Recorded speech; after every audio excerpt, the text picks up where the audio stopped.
Welcome to M1 news. Professor Jayashankar వర్ధంతి సందర్భంగా వరంగల్ పట్టణంలో తూర్పు తెలంగాణ ఉద్యమకారులు ఆయన విగ్రహానికి పూలమాలలు వేసి ఘనంగా నివాళులర్పించారు. తెలంగాణ రాష్ట్ర సాధన కోసం జీవితాంతం పోరాడిన జయశంకర్ సేవలను ఈ సందర్భంగా స్మరించుకున్నారు.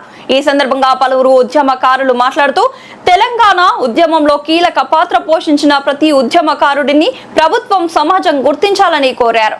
తెలంగాణ ఆవిర్భావానికి జయశంకర్ అందించిన మార్గదర్శకత్వం త్యాగాలు చిరస్మరణీయమని కొనియాడారు. కార్యక్రమంలో ఉద్యమకారులు సామాజిక కార్యకర్తలు ప్రజా ప్రతినిధులు పాల్గొని జయశంకర్ ఆశయాలను కొనసాగించాలని సంకల్పించారు. తెలంగాణ కోసం ఆయన చేసిన కృషి తరతరాలకు ఆదర్శంగా నిలుస్తోందని పేర్కొన్నారు. ఈ రోజు జయశంకర్ సార్ను స్మరించుకోవడం అంటే తెలంగాణను స్మరించుకోవడం. ఆయన జీవితమే తెలంగాణకు అంకితం చేస్తున్నాడు. అంటే దాదాపు ఒక మనిషి పుట్టాక అతనికి ఎన్నో కోరికలు ఉంటాయి.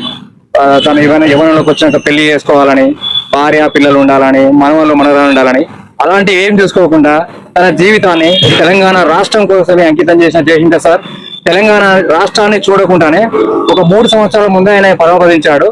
కానీ ఆయనతో నాకున్న సంబంధం ఏంటంటే తెలంగాణ ఉద్యమంలో ప్రతి మీటింగ్ ఆయన ఏమన్నాడంటే తెలంగాణ ఉద్యమం కోసం తెలంగాణ కోసం వింటానంటే 1000 కిలోమీటర్లైనా పోయి చెప్తా అన్నాడు. అదే విధంగా మా కిలవరంగల్ కూడా 2009 ఏప్రిల్ 14న ఆయన ఆధ్వర్యంలోనే, అంటే సార్ ఆధ్వర్యం, నా ఆధ్వర్యంలో తెలంగాణ ఉద్యమకారుల అంటే తెలంగాణ విద్యావంతుల వేదిక చిట్ట చివరి కార్యక్రమం పెట్టించడం నా జన్మ ధన్యమైందని నాకు తెలిసింది. అది ఏంటంటే ఎప్పుడంటే 2015లో దేశపతి సీనని చెప్పిండు. ఆ ఫోటో కోసం ఆయన ఎంతో తప్పించిండు.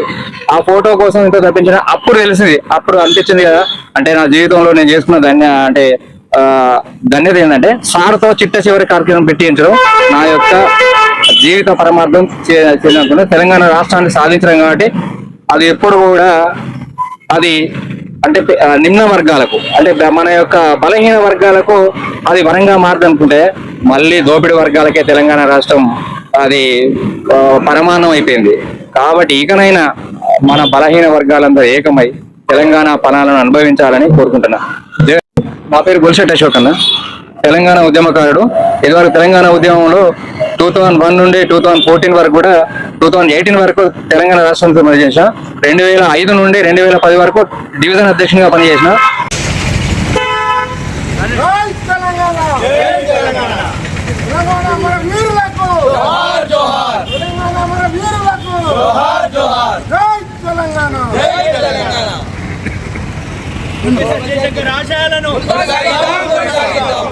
జయశంకర్ ఆశయాలను తెలంగాణ అమరవీరులకి